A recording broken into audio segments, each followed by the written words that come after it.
Well, as luck would have it, delighted next to introduce Ellie Stubbs from Southampton, a colleague of ours, our esteemed overlord for today. And Ellie's going to talk about the use of art therapy and virtual art therapy in paediatric patients with long-term health conditions. So Ellie, I believe your work has been supported by Kidney Care UK and the Wessex KPA. And again, sandwiching nicely with what Claire's told us, if you'd like to share your slides and tell us more about the use of virtual art therapy in paediatric patients. Thank you.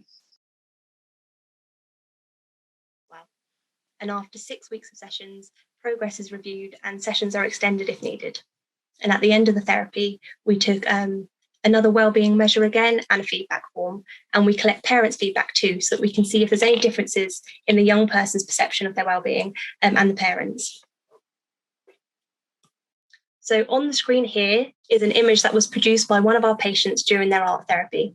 She is a 13-year-old dialysis patient, and she's being worked up for a kidney transplant, which we all know here is a really scary experience to be faced with. And the medical team had actually needed to put her kidney transplant on hold because she had been struggling with her mental health, and they were worried about how well she was going to cope with the post-transplant journey. At the end of her 4 months of art therapy, the team were really pleased with the improvement to her mental health, and they had planned to list her for a transplant again. But sadly, since ending therapy, her circumstances have changed at home, and she's struggling again, which is why we need to address this before we can move forward. But despite this, in the short duration that she was having art therapy, we recognise a huge impact on her mood, her resilience, and her well-being. And in red, these are the themes that emerged during her sessions. So these link back to the psychosocial problems that were found in the SPEAK study, and sadly, they're common for many young people living with a long-term health condition. It's not just renal.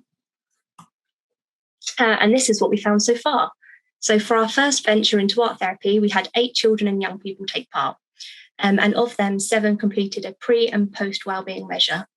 And comparing the wellbeing scores, both pre and post art therapy, there was a positive increase in emotional wellbeing on average across the group, with the breakdown for each individual patient being shown here. 2 patients actually saw a slightly lower wellbeing score post-therapy, but this was a reflection of other adverse circumstances that they were faced with around this time. And we've reflected that even though these patients scored themselves lower post-therapy, their parents gave a more positive response and recognised a positive change in their child.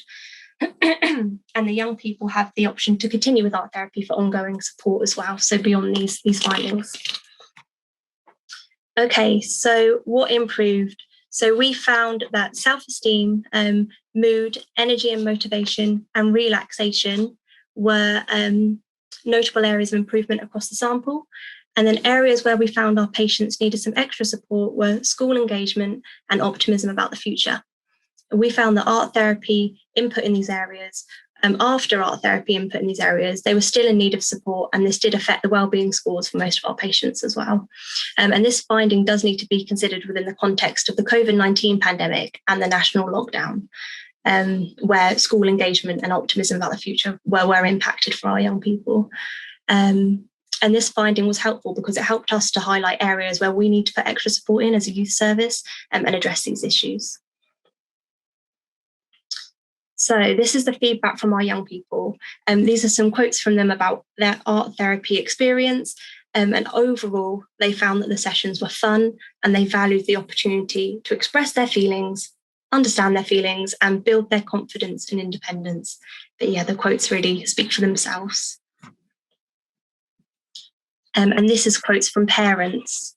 So 62.5% of our parents completed a parental feedback form, and 100% of their responses were positive, which was really lovely to see.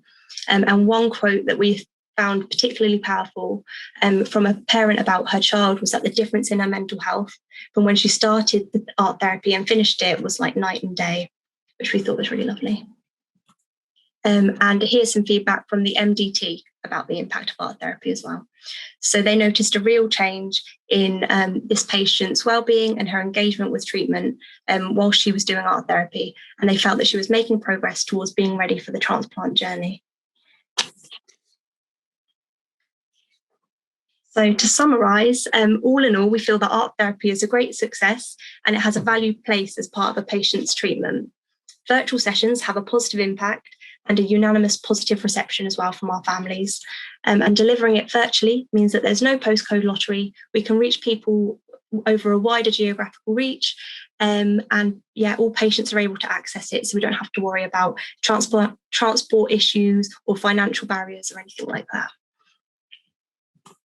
And looking forward, we plan to offer more art therapy sessions and more widely, so geographically, but also across more long-term health specialties outside of renal as well, and to collect more robust evidence for the positive impact of art therapy.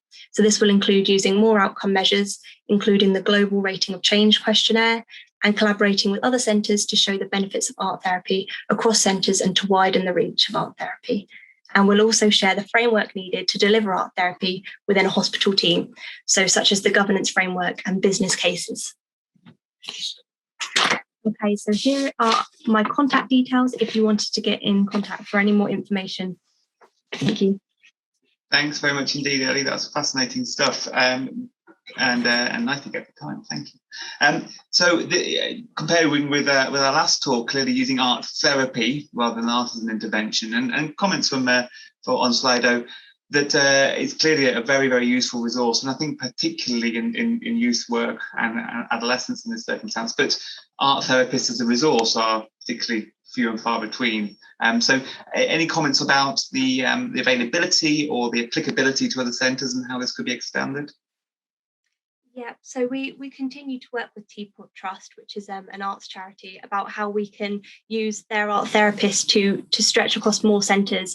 And I think it's really important as well to use members of the team to support the process. So although the art therapist is the qualified person to give the sessions, you can have art-related activities still facilitated by youth workers or other members. So if it was in a hospital, somebody on the ward, or within a haemodialysis centre as well.